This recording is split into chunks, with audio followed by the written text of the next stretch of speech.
estimados televidentes de Tele-V1, agradeciendo una vez más la oportunidad a Juan Manuel Suaje Pinto de haberme dado la oportunidad de expresarme.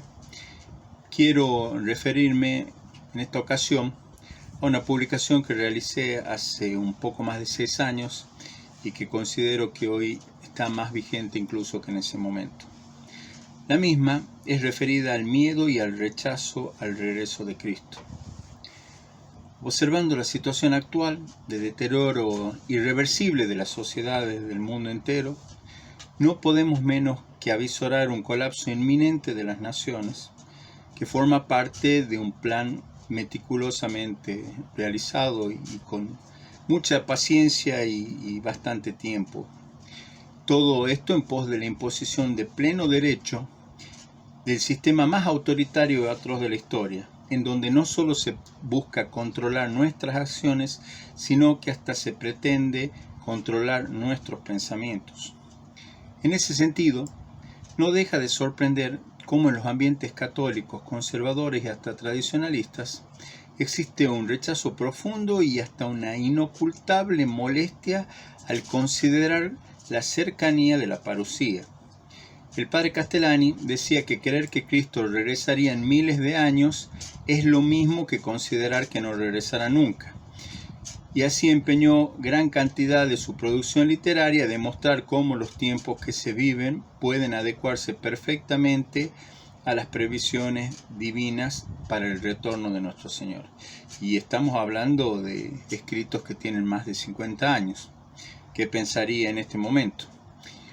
Si los católicos conservadores, es decir, los que defienden el status quo de esta jerarquía apóstata que tenemos en la Iglesia, se lamentan del mundo actual al que equiparan a una nueva Sodoma y Gomorra, y los tradicionalistas reniegan de la apostasía reinante de esa jerarquía, y coinciden sin embargo en la última consideración, entonces, ¿por qué rechazar con tanta vehemencia la cercanía del regreso glorioso de nuestro Señor Jesucristo? Único remedio al humanamente invencible nuevo orden mundial hoy reinante. Si la esperanza máxima y repetida por los católicos en cada Padre Nuestro es la venida a nosotros del reino, ¿por qué seguir anhelando esperanzas puramente mundanas y contingentes y no la trascendente por excelencia? Con bastante falta de lógica se escucha decir que Dios en su omnipotencia va a suscitar guerreros o apóstoles que venzan el actual poderío de los medios publicitarios, políticos y represivos de la élite gobernante. Ya en ese sentido podríamos pensar que esto implicaría una intervención divina que tuerza las corrompidas voluntades de casi toda la humanidad, haciendo del milagro una situación de regla y no de excepción. Y de ser así, volcada la humanidad por coacción divina hacia el Creador y no por la voluntad libre, ¿cómo no considerar que a lo que se está aspirando es un verdadero paraíso terreno? En este pensamiento se puede vislumbrar el triunfo de la mentalidad judaica en el mundo católico. La aspiración mesiánica limitado a un triunfo en el orden temporal y en el orden material. El vencer a los enemigos del cuerpo, mas no del alma. Antiguo anhelo para el cual los enemigos de Dios usaron el inmenso poder de la usura. Así se promueve como la más alta aspiración un sentido materialista de la existencia, para atar a la población a los bienes de los cuales esta élite es dueña y usa a modo de zanahoria para el burro que se mueve y trabaja para un fin que nunca logra alcanzar o consume su vida en dicha superflua tarea. Cuando planteamos la cuestión parusíaca, se nos suele confrontar diciendo que solo el Padre sabe el día y la hora del regreso de Cristo y se nos acusa de pretender profetizar el momento preciso, cosa que nunca hicimos. Sin embargo, dicho argumento puede ser usado perfectamente para quienes lo esgrimen, ya que ellos tampoco pueden asegurar que faltan miles de años o muchísimas generaciones para ese liberador acontecimiento. Y si decimos y decidimos estar preparados para este acontecimiento, y esto sucede en miles de años, de cualquier manera nos veríamos beneficiados. al contrario de lo que podría suceder a los incautos que se relajan ante un tan probable panorama escatológico, al decir del padre Castellani. Ante la objeción de la dificultad a la hora de interpretar el libro del Apocalipsis, Castellani enseñaba que las profecías contenidas en la revelación pública no podían ser tan oscuras al punto de ser indescifrables, porque en dicho caso no habría ninguna necesidad de que estuvieran en las Sagradas Escrituras. Y de darse dicha situación, solo podría considerarse estas profecías como una humorada de Dios, que estaría transmitiendo a los hombres lo humanamente indescifrable. Pero suponiendo que este mundo puede seguir evolucionando técnica y espiritualmente como supuestamente lo hace hasta este momento, según nos dicen los optimistas que manejan el mundo, ¿qué podríamos esperar dentro de 50 años, teniendo en cuenta el actual grado de perversión de las sociedades, en donde el progreso de la ciencia ofrece mayores posibilidades de extremar el hedonismo? Promete eso. ¿Cómo podemos pensar que puede existir la gracia en donde la pornografía es mostrada en las escuelas públicas a los niños como parte de su formación integral? Tengamos en cuenta que hoy ya se promueve lo que se denomina eufemísticamente derecho sexual de los niños en el marco de la ideología de género, lo que lisa y llanamente termina siendo la promoción de la pedofilia, y solo hace falta escuchar a esta pervertida funcionaria española Irene Monteros, que anda promoviendo sus ideas por toda América y por todo el mundo. Pero imaginemos esa evolución en 50 años.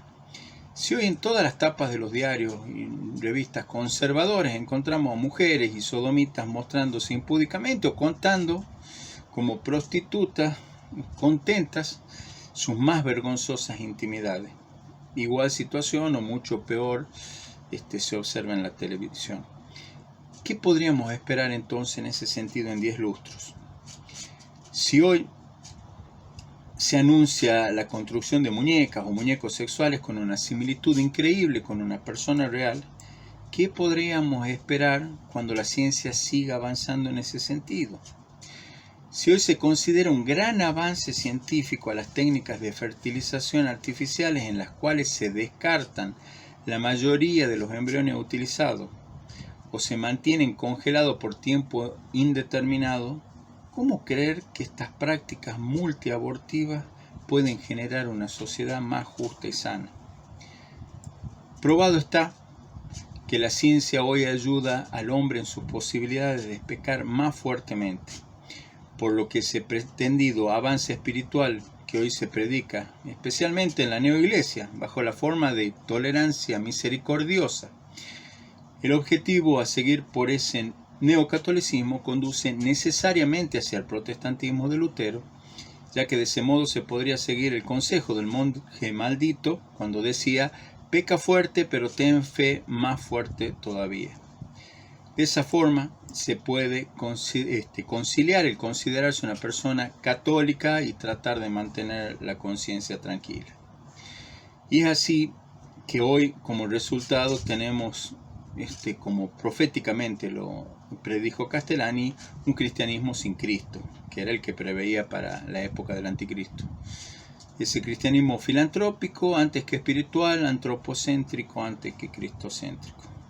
Y acabamos de escuchar estos días una terrible homilía de Monseñor Tucho Fernández, persona muy cercana al obispo de Roma, planteando similares cuestiones y cuestionando la moral católica de los últimos siglos, que según él estuvo equivocada y gracias a Bergoglio hoy día se está cambiando.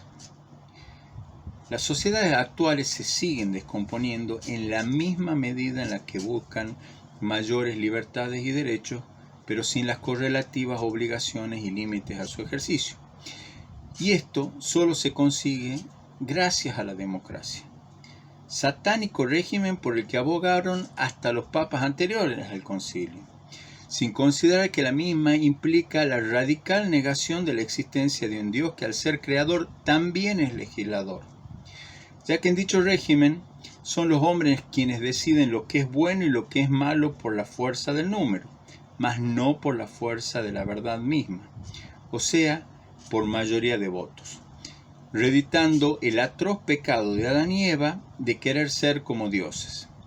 Y hoy el mundo democrático podría expresar como lo hizo el personaje de la obra de Gustave Thibon, que pretendía la inmortalidad terrena del hombre, diciendo: el Dios del Génesis sabía muy bien lo que hacía al prohibirle al hombre probar del fruto del conocimiento para así impedirle ser el Señor del cosmos. Esto ahora lo podemos comprobar al escuchar al israelita homosexual y gurú del World Economic Forum, Yuval Harari, y su demoníaco transhumanismo. Entonces, si tenemos el convencimiento de lo que realmente importa en la vida de cualquier persona es salvarse, y esta situación resulta indiferente a la inmensa mayoría de la humanidad, para los pocos creyentes que tienen que vivir oprimidos por esta dictadura de la búsqueda interminable de goces sensuales, que es hasta coactivamente impuesta por los estados como promoción de derechos humanos, ¿cómo no considerar como liberadora la parusía? ¿Cómo no anhelar el retorno en gloria y majestad de nuestro Señor para rescatar a nuestros hijos del ambiente tan perverso en el que les toca crecer?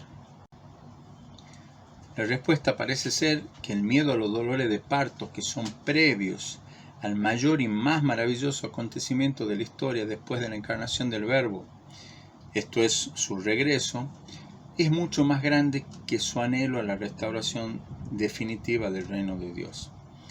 Esto tiene que ver específicamente con el miedo al sufrimiento, o a realizar grandes sacrificios, aunque sea en pos de un bien mayor. Teniendo en cuenta la situación que nos toca, podemos afirmar que el fin de los tiempos, bien entendido, lejos de implicar un acontecimiento terrorífico que tanto se rechaza considerar, es el principio del fin de la esclavitud del pecado, promovido hasta compulsivamente por un mundo que es hasta jurídicamente hostil a la práctica de la fe católica y que pone en riesgo constante de condenación eterna a la gran mayoría de la población mundial. En definitiva, quienes realmente se esfuerzan por vivir como buenos católicos no deberían preocuparse ante la posibilidad de un pronto retorno de Cristo, sino todo lo contrario. La parusía debe esperarse como un consuelo ante las espantosas tribulaciones que nos tocan y las que nos esperan. Y si es que no estamos turbados por los tiempos que vivimos, por la pasión de la Iglesia ante la descomunal apostasía, es que realmente tenemos que empezar a pensar que algo anda mal en nosotros. Y realmente debe considerársela como una buena noticia, ya que Cristo fue quien dijo: mas cuando estas cosas comiencen a ocurrir, erguíos y levantad la cabeza, porque vuestra redención se acerca. Si solo Dios basta, significa que todo lo demás es contingente o tiene una importancia relativa o acotada a las circunstancias y representan un simple medio. Y si Cristo vuelve y estamos en las condiciones debidas, ya no tenemos que esperar nada más, porque no vamos a necesitar nada más. Por eso, si creemos que donde está tu tesoro está tu corazón, debemos dejar de amontonar tesoros donde hay polilla y herrumbre que corroe y poner nuestra confianza, en vez de en la ciencia o en la buena voluntad de los hombres, absolutamente y solamente dirigida a nuestro Creador. Si estamos viviendo los últimos tiempos en sentido estricto, y por mi parte así lo espero, la única previsión que nos debería preocupar, de las que nos deberíamos ocupar, sería, como también señalaba y repetía Cantelani, es que Dios nos agarre confesados. Ven, Señor Jesús, Maranatha. Decir siempre la verdad primero tiene un precio. Pero todos los días, en cada programa, en cada reportaje, en cada esclarecimiento, descubrimos que decir la verdad vale la pena. Decir siempre la verdad tiene un precio. Pero cada vez que recibimos tu apoyo, entendemos que seguir luchando vale la pena. Dependemos de tu ayuda. TLB1, toda la verdad primero.